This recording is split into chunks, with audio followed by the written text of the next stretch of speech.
You go. Fucking go. 18 weeks of this horse shit. I can't believe they didn't stop after 50. Hey!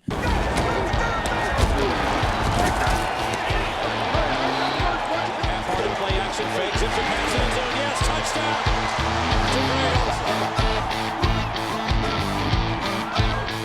Hi, and welcome to the first annual Genos Picks Insurrection Day special. You know, I used to think I could never get on ESPN or any sports network with these videos, given the jokes I make, but I'm starting to think I could now actually get on CNN or MSNBC someday. You know why? Because even after I went 1-2-1 last week, and I fell to 32-35-1, I'm picking at 47%. And you know what? That makes me 46% more accurate than either of those garbage fucking networks. If you're bored this week, put them on so you can watch them try and shit on fucking all the other people that we're watching, like Joe Rogan and Fox News.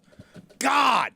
Anyone that still thinks what happened at the Capitol a year ago was an insurrection is an idiot. And anyone thinks that something like that could start up again in D.C. is probably so retarded like Garrett, they think Baker Mayfield will be starting in the NFL next year. In either case, you're believing the lies of idiots. More importantly, anyone that doesn't see the main reason for these trials is to make sure people become increasingly afraid to assemble and protest as this government becomes more and more autocratic, please give me a call so I can get you in my fantasy leg next year so I can watch you draft Baker Mayfield with the 3rd overall pick. With that said, let's go from my angrily talking about the fake insurrection to Genos Picks Week 18, where I can gleefully give you genuine misdirection. My first pick, the Jags are getting 15.5 from the Colts in Jacksonville. Fun fact that I cannot imagine you haven't heard yet, but if you've been following the NFL playoff picture, you know that if the Jags beat the Colts this weekend, then and it could happen because I don't know if you know this, I said this, in their past 19 games, Jags are 2-17. In their past 4 against the Colts, 2-2.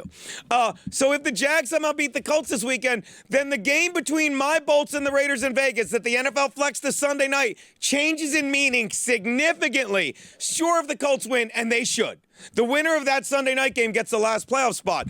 But if the Jags win, then a Chargers-Raiders tie would send both the Bolts and the Raiders to the playoffs. And basically, we could watch a game where they just pull a Kardashian on every play and kneel in front of the black guy anytime they're near a ball. And they both would advance to the playoffs well-rested with a 0-0 tie. Will that happen? No. Not just because Bolts head coach Brandon Staley has already said they'd never insult the integrity of the game. They didn't even bother asking the Raiders because after the Gruden incident earlier this year, the last thing they wanted to do is ask a question where the obvious answer is, we don't play like faggots. No. The real reason is the Colts will win this game easily and then pack up early in the 4th to allow for the backdoor by the Jags. But imagine if the Jags win, Garrett, and the NFL has to sweat out the next few hours wondering if their perfectly flexed game has gone from one team saying, win and we're both in, to both teams saying, the payout's even bigger if we all play like a... What? What did I say?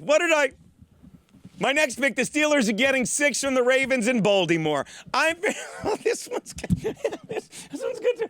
I'm fairly certain poet Dylan Thomas once wrote, do not go gentle into that good night. And I certainly think that applies to Big Ben here, as he will rage against the dying of the night. By that I mean the Steelers season. If they win this game, they still have a shred of a chance to get in the playoffs. And by the way, not to mention the way Lamar Jackson and the Ravens have been playing this season, I'm reminded of a different poem about a guy from Nantucket. They suck dick this year. The Steelers are playing at 1 because the remote playoff hopes are still alive, but their chances of surviving the playoffs are pretty much the inverse of surviving COVID. They will hang on to that and hang on to the hunt until 4, but I don't believe they're going to do well in the playoff hunt. But I think they flat out win this game. Take the Steelers in the 6th they're getting. My next pick, the Bucs are laying 8 to the Panthers in Tampa Bay. The Bucs officially let go of Antonio Brown today, Thursday, but let's face it, that guy let go of reality ages ago. Not sure if did you hear this version of the story? I'm not making this up. He said at one point, head coach Bruce Arians was so mad he wouldn't go into the game that he went like this. He said, you're done. Bruce Arians went like this. You're done. Really, Antonio? Did he also flash the Van Buren sign at you to signify the 8 different personalities you show in the course of a 4-hour game?